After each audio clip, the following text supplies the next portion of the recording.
So I think what's happened recently with the Shabana Mahmood came out this morning, and she said that she has quite literally passed laws that allow bans on protests, specifically repeated protests, that give the police more power in terms of protest laws, hate speech laws, and that they're rolling out this sort of like they're rolling out facial recognition, so they don't want us to be masked, and this is a direct result of the Palestine movement and its activism in Britain.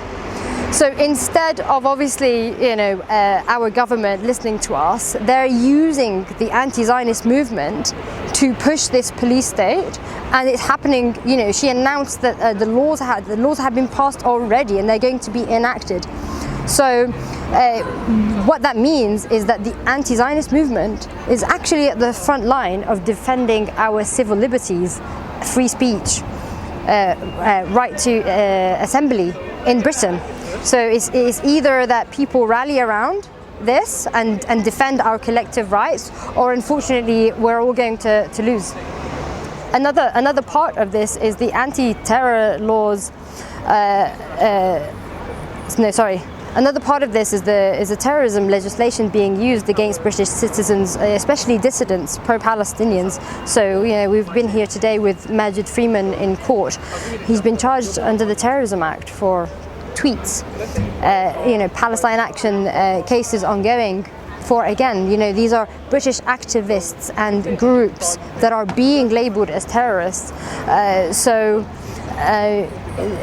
Whoever is battling this, trying to kind of defend themselves against these charges, are really on the front line. So I think it's really super important that people support. I believe Majid is going to be here tomorrow, but I think the most important day will be next Tuesday. So if people can come to the Birmingham Criminal Court, Crown Court, at 9 a.m. that would be brilliant. I think the entire pro-Palestine anti-Zionist movement should be supporting this case. I think the difference between the support for Ukraine and the support for lack of support for Iran and Palestine is who is an enemy to Israel, who is aligned with Israel. Okay. Israel and Ukraine are not enemies. In fact, actually, Zelensky himself said something about wanting to replicate Israel, Greater Israel, right? So we have to understand that our Western governments are being influenced by a very powerful lobby to support or to villainize who that lobby deems as their enemy or who they're aligned with. It has nothing to do with Britain, national interests, or the British people. Iran is getting punished because they support Palestine, because they support the resistance in Palestine. That is what Iran did wrong. And who is that wrong to? Is it Britain? No. Is the Palestinian resistance against the native British people? No. It's against their occupiers, the Israelis. So that is what's happening. And that's why when you have an illegal, unprovoked attack on Iran, the murder of 170 plus children, our Western governments say nothing.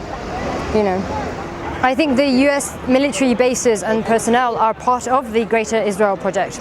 I think, so how a lot of people have been saying we're occupied in the West, as in our governments are occupied, they're funded by the pro-Israel lobby, the Zionist lobby. We have to understand that is also the case in Arab and a lot of Muslim nations. On top of it, we have physical occupation, and part of that are the US bases. The US bases were used to stop, the defensive strikes by Iran towards the settler colony, and they were also used to attack Iran.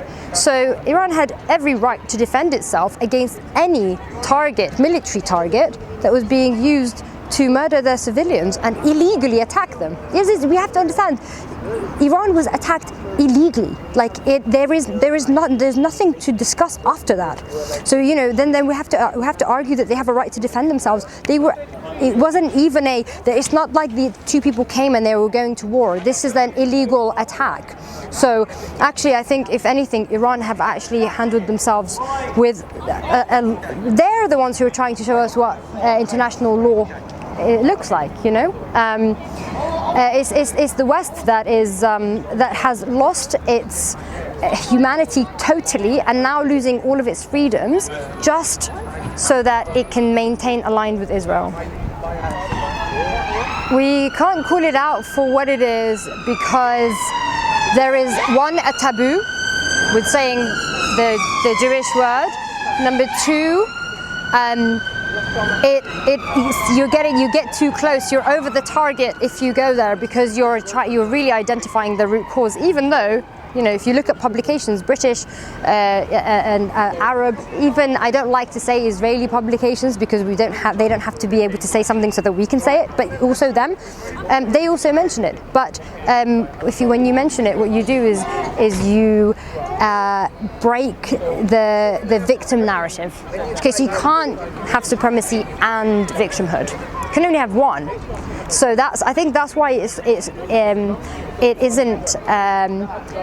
we get really attacked for saying it. But we have to continuously say we're against all supremacy, right? And if there is a certain supremacy, a religious supremacy that is causing genocide, we must call it out and we must go deeper into why it is being used. Where is it coming from? You know, what teachings is that coming from? Are they being misinterpreted, or is it quite literal? Because some of them are quite literal. So why are they continuing to? Why?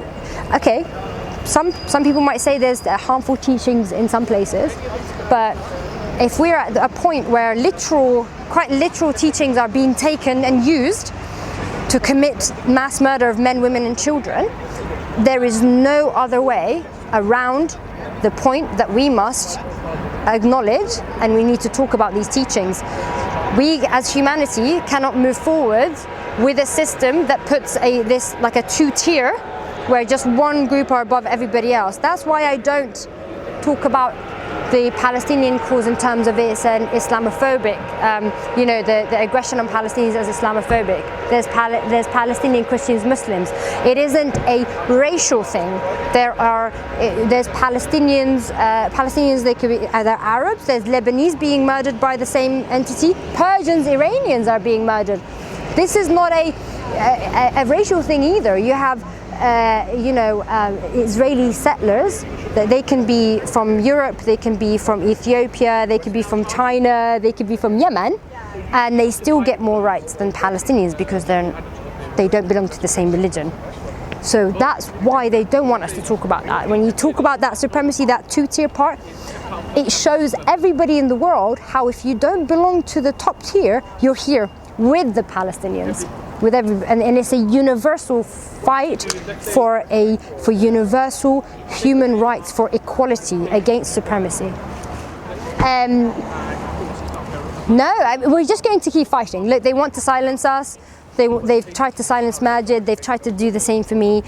We are going to continue, but we need everyone else to move with us. Our power comes from everybody else. If we're the only ones speaking certain things and talking about those tough topics, they will pick us out. But if it's all of us together, that's it. We're powerful. We're too powerful then. Free Palestine.